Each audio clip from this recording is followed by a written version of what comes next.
It's been quite a while since I did a video blog, and I guess I've been spending so much time just reflecting on something that I've been trying to understand. You know, how did young people get to where they are now? How is it that many are struggling more now? I mean, we all have our own theories. You know, we spend so much time just theorizing what the issue is. Now, the biggest one is that we're all blaming COVID, or majority of the people are blaming COVID. Like, oh, you know, COVID did this and all that. We have the habit of blaming, pointing fingers. What if I told you that I believe that whatever is happening now would have happened regardless of COVID? That it was already happening, but we're just not aware of it as much as we are now. You know? When I was growing up, I had access to everything. And I'm saying everything because now that I think back, I've come to realize everything my grandparents did for me, everything my parents did for me, and how they did it actually helped me become more, much more. So for example, one of the things my grandma did quite frequently in the morning when I was back in the village was she would just get me to go to, not so much as a relative, but the next hut or the next family to go and learn how to farm, to go and help them on their farm. Or the next one to help them with woodwork, or a group of women who have, you know, who weave every morning, and they just have a conversation, and I'll just sit there weaving. Not just weaving, actually, I'll be having conversation with them. If you ask me to weave right now, I can't remember how to. But I realized it wasn't necessarily the skill of weaving that my grandma sent me off to learn, but rather to socialize, to learn how to engage with other people, to learn how to speak when spoken to learn how to be courteous, respectful, you name it, how to engage other people, young, old, middle class, whatever you want to call it. And working on the farm, perhaps it was to learn about how to harvest, maybe how to work hard, woodwork, to learn how to put things together. Simple things, build a table. Metal work, now that I don't understand why I did that. But, you see, everyone in my tribe, everyone in my village played their part in my life. Now you're probably wondering where I'm going with this. Well, think about New Zealand, for example. Think about the Western world, for example. What have you noticed in the Western world that is so far apart from a standard village? You notice that family are so separated. Yeah? The family are all everywhere. You know, they're overseas, they're scattered, and often it's only mom and dad and the children. Sometimes mom alone, sometimes dad alone, you know, and so on and so forth. Our family structure is changed. So whatever is happening to young people started that way. We no longer have that family unit whereby our young people can engage with grandparents, great-grandparents, aunties, great-grand-aunties, uncles, great-grand-uncles, you know, and the entire extended family, so that everyone in society can have an input in raising that child. I believe this is where it all started. We've lost that. New Zealand has lost that. And what has happened is as the generation goes, it's getting worse and worse and worse.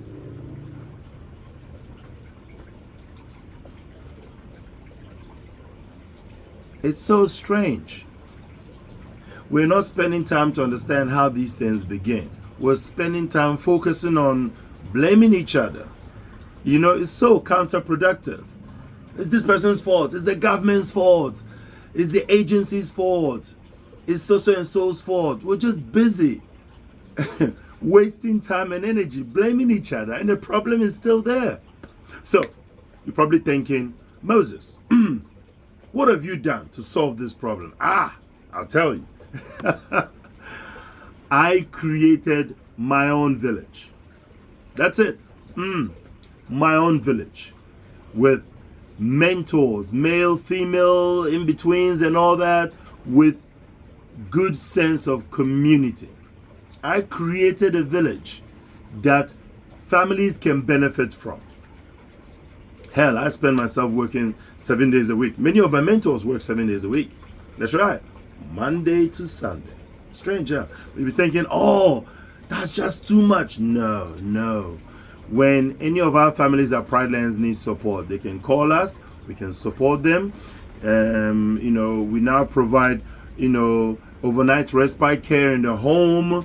We of course have our before after school holiday program. We have our other respite program like adventure weekends, which you've seen the videos, and we have Pride Escape, and the next one we're going to Nelson, and then before that we're going to Waitomo. We have created our own village, and if you see the confidence that these children have, it's amazing. Their confidence super trumps many adults put together out there. And I'll tell you why. Because I have created an environment whereby every mentor can contribute amazing aspects of themselves into that young person. Tools, skills to do well in society. So in my case, I teach confidence and respect. That's me. My mentors teach other values. And then we support families to make sure that those values, those positive values, grow. My favorite one is that our young people are taught to be empathetic. They care for each other. So in my program, I have a wide diversity of young people between the age of 4 to 17 years of age. Now, once upon a time, many years ago, people thought, it's not a good idea to make such a wide age range. Well, that's silly. I did, and it worked. And within this diverse age range, we have young people who are neurotypical and neurodivergent. And they work harmoniously together. The young listen to the old listen to the young, and they work beautifully, and they're surrounded by mentors who support them. And in my program, when some of the people who came for their interview, one of them said, "Oh my God, I'm amazed how much confidence these children have and respect." They seem so shocked. I said, "Why are you shocked?" And it's like, it's just that when I was growing up, I never had any of this. And they often end their conversation with, "I wish I had Pride Lands when I was growing up." And I hear this all the time. I wish I had Pride Lands when I was growing up.